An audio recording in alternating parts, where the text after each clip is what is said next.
ராகு 6ஆம் பாவம். 6ஆம் பாவம் ராகு அப்படின்போது என்னோட தைரியம் வேற லெவல்ல இருக்கும். எனக்கு பெருசா எதிரிகள்லாம் இருக்க மாட்டாங்க.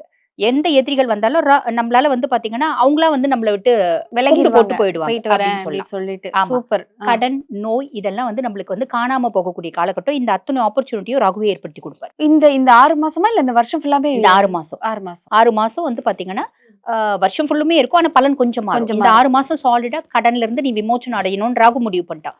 நோயில இருந்து நீ விடுதலை பெறணும்னு ராகு முடிவு பண்ணிட்டான். குணமே ஆகாத நோய் இப்ப குரோனிக் கிட்னி டிசீஸ்லாம் இருக்குங்க. அதுல இருந்து எப்படிங்க விடுதலை பண்ண முடியும்? அதுல இருந்து பெட்டர்மென்ட் அப்படின்றது வரும். பெட்டர்மென்ட். இப்ப அது வந்து மருந்து மாத்திரை சாப்பிட்டுட்டு, மருந்து மாத்திரை சாப்பிட்டாலும் உடம்பு ரெஸ்பாண்ட் பண்ணலைங்க. நோயினோட வீரியம் ஜாஸ்தி இருந்துட்டே இருக்கு. அப்படின்ற அமைப்பு மாரி மருந்து மாத்திரை சாப்பிட்டு நான் நல்லா இருக்கேன். அப்படின்ற ஒரு சிச்சுவேஷன ராகுவே ஏற்படுத்தி குடுப்பான். கேது 12ஆம் பாவம். நெறைய ஃபாரின் போறதுக்கான ஆப்பர்ச்சுனிட்டி. வெளிநாடு போய் வர்த்தகம் பண்றதுக்கு, வெளிநாடு டூர் போறதுக்கு, வெளிநாட்ல போய் படிக்க போறதுக்கு, இந்த மாரி நெறைய ஆப்பர்ச்சுனிட்டி கேது பகவான் ஏற்படுத்தி குடுப்பாரு ஓகே, அப்படின்னு ஓகே. சொல்லலாம். வெளிநாட்ல இன்வெஸ்ட் பண்றது, வெளிநாட்ல ஒரு தொழில் தொடங்குறது இப்படி நெறைய விஷயம் வரும்.